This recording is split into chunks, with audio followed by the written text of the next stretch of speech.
Assalamualaikum warahmatullahi wabarakatuh.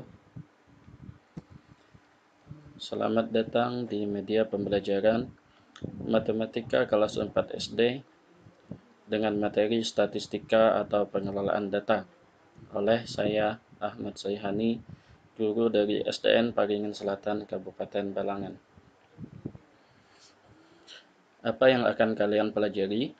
Setelah mempelajari bab ini, diharapkan kalian mampu mengenal data. Yang kedua, mampu menjelaskan tujuan penyajian data. Dan ketiga, mampu mencontohkan cara penyajian data. Nah, sebelum kita mulai pembelajaran, kalian perhatikan penjelasan berikut. Arti data adalah keterangan yang benar dan nyata, berwujud suatu keadaan, gambar, suara, huruf, angka, matematika, bahasa, ataupun simbol-simbol lainnya. Macam-macam data terbagi dua. Pertama, data primer yang diperoleh secara langsung. Kemudian, data sekunder yang diperoleh dari sumber lain atau yang tidak didapatkan langsung oleh si pencari data. Kemudian cara pengumpulannya ada 4. Yang pertama melalui tes, yang kedua bertanya secara langsung, yang ketiga melalui isian, dan yang keempat melalui pencatatan langsung. Oke, kita lanjut. Mengenal data. Data adalah keterangan yang benar dan nyata, berwujud suatu keadaan, gambar, suara, huruf, angka, matematika, bahasa, atau simbol lainnya. Kemudian, penyajian data merupakan salah satu kegiatan dalam pembuatan laporan hasil penelitian yang telah dilakukan agar dapat dipahami dan dianalisis sesuai dengan tujuan yang diinginkan. Dan yang terpenting, data disajikan harus sederhana dan jelas agar mudah dibaca. Tujuan penyajian data dan bentuknya. Pertama, tujuan penyajian data adalah memberi gambaran yang sistematis tentang peristiwa-peristiwa yang merupakan hasil penelitian atau observasi. Yang kedua, data lebih cepat ditangkap dan dimengerti. Yang ketiga, memudahkan dalam membuat analisis data. Dan terakhir, membuat proses pengambilan keputusan dan kesimpulan lebih tepat, cepat, dan akurat. Nah, di sini kita jelaskan cara penyajian data terbagi 3. Yang pertama dalam bentuk tabel, yang kedua dalam bentuk diagram batang, dan yang ketiga dalam bentuk diagram lingkaran. Cara penyajian data. Nah, yang pertama diagram tabel, yaitu kumpulan angka-angka yang disusun menurut kategori-kategori. Misalnya di sini ada tabel tentang berat badan, tinggi badan, jenis kelamin, jumlah nilai, dan lain-lain. Sini kita bentuk dalam sebuah tabel, contohnya tentang berat badan siswa. Di sini ada angka 28 kg. Kemudian ada juga tanda turus. Tanda turusnya 4 berjumlah 5, kemudian jumlahnya di sini dalam bentuk angka 5. Kemudian ada lagi berat badan yang kedua adalah 29 kg. Dengan jumlah siswa ada 15 turus dan dengan angka 15, begitu seterusnya. Kemudian cara penyajian data yang kedua dalam bentuk diagram batang. Diagram batang adalah grafik data berbentuk persegi panjang yang lebarnya sama dan dilengkapi dengan skala atau ukuran sesuai data yang bersangkutan. Setiap batang tidak boleh saling menempel atau melekat antara satu dengan lainnya, dan jarak antara setiap batangnya. Di sini kita lihat diagram batang tentang kegemaran siswa.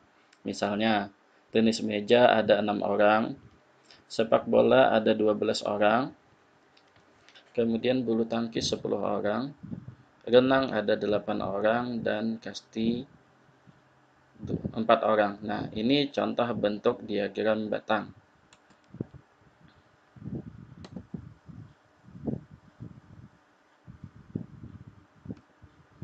Kemudian kita lanjut. Cara penyajian data yang ketiga dalam bentuk diagram lingkaran, yaitu grafik yang menggambarkan perbandingan nilai-nilai dari suatu karakteristik. Untuk mengetahui perbandingan suatu data terhadap keseluruhan, suatu data lebih tepat disajikan dalam bentuk diagram lingkaran.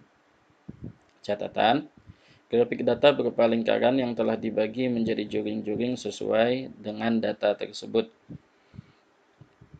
Yang kedua, bagian-bagian dari keseluruhan data tersebut dinyatakan dalam persen ataupun derajat. Nah, pada contoh kali ini, diagram lingkarannya kita bentuk dalam bentuk persen. Apabila ditotal, bentuk persen ini akan bernilai 100%. Sedangkan apabila menggunakan dalam bentuk derajat, apabila ditotal, seluruh lingkaran ini jumlahnya 360 derajat. Nah, kemudian agar lebih jelas lagi, kalian simak cara penyajian data berikut. Pengelolaan data. Halo teman-teman, salam Neobi. Ada 3 hal yang perlu kita ingat bab pengelolaan data. Berikut ini adalah data-data berat badan dari 40 siswa yang akan kita kelola. Siswa yang berat badannya 28 kg sebanyak 5 orang. Siswa yang berat badannya 29 kg sebanyak 15 orang. Siswa yang berat badannya 30 kg sebanyak 6 orang. Siswa yang berat badannya 31 kg sebanyak 10 orang. Siswa yang berat badannya 32 kg sebanyak 4 orang. Data tersebut akan kita sajikan dalam bentuk yang pertama, tabel turus. Turus adalah simbol berupa garis melintang yang melambangkan jumlah. Contohnya, 3 dilambangkan dengan 3 turus, sedangkan 5 dilambangkan dengan 4 turus yang dicoret miring. Untuk menyajikan data tersebut dalam bentuk tabel turus, pertama-tama kita buat dulu tabelnya. Tabel yang kita buat memiliki 4 kolom. Kolom pertama diisi nomor urut data, yaitu 1 sampai 5. Kolom kedua diisi berat badan yang diurutkan dari kecil ke besar, yaitu 28 kg sampai 32 kg. Kolom ketiga diisi turus yang menyatakan jumlah siswa berberat badan sesuai dengan kolom kedua. Kolom keempat diisi jumlah siswa berberat badan sesuai dengan kolom kedua yang dinyatakan dalam angka. Hasilnya dapat dilihat seperti ini. Kedua, diagram batang. Pada diagram batang, jumlah siswa dinyatakan dalam bentuk kotak atau batang. Untuk membuat diagram batang, kita buat dulu sumbu X dan sumbu Y. Di sumbu X, kita letakkan jumlah berat badan yaitu 28 kg, 29 kg, 30 kg, 31 kg, dan 32 kg. Di sumbu Y, kita letakkan jumlah siswa yaitu 4, 5, 6, 10, dan 15. Kemudian, untuk setiap jumlah berat badan di sumbu X, kita buat kotak setinggi jumlah siswa dengan berat badan yang sesuai. 28 kg setinggi 5, 29 kg setinggi 15, 30 kg setinggi 6, 31 kg setinggi 10, dan terakhir 32 kg setinggi 4. Nah, ini dia diagram batang untuk data berat badan tersebut. Terakhir, diagram lingkaran. Pada diagram lingkaran, jumlah siswa per berat badan dibandingkan dengan jumlah siswa secara keseluruhan. Perbandingan tersebut kemudian diubah dalam bentuk sudut. derajat sudut per berat badan sama dengan jumlah siswa per berat badan per jumlah total siswa dikali 360 derajat. Kita hitung dulu besar derajat untuk setiap berat badan. Derajat sudut 28 kg sama dengan 5 per 40 dikali 360 derajat sama dengan 45 derajat. Derajat sudut 29 kg sama dengan 15 per 40 dikali 360 derajat sama dengan 135 derajat. Derajat sudut 30 kg sama dengan 6 per 40 dikali 360 derajat sama dengan 54 derajat. Nah, sekarang kita akan menggambar diagram lingkaran sesuai hasil perhitungan sebelumnya. Caranya, buat lingkaran penuh, lalu buat satu jari-jarinya. Kita buat dulu untuk 28 kg yang besar sudutnya adalah 45 derajat. Buat sudut dengan menggunakan busur derajat seperti yang terlihat pada gambar. Jangan lupa untuk menandai wilayahnya dengan menggunakan warna atau pola. Selanjutnya, kita buat untuk 29 kg yang besar sudutnya adalah 135 derajat.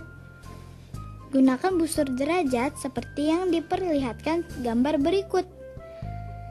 Tandai wilayahnya dengan menggunakan warna atau pola yang berbeda. Dengan cara yang sama, kita buat untuk 30 kg, 31 kg, dan terakhir 32 kg. Nah, ini dia diagram lingkaran kita sudah jadi. Nah, itu tadi beberapa hal yang perlu kita ingat. Diingat-ingat ya. Be smart, be happy. Demikianlah penjelasan singkat tentang cara penyajian data. Semoga dengan melihat tayangan ini, kalian dapat memahami materi yang telah disampaikan. Kemudian, jika kalian suka dengan tayangan video ini, silahkan klik like dan subscribe. Dan terima kasih sudah menonton tayangan kami. Sampai jumpa di tayangan berikutnya.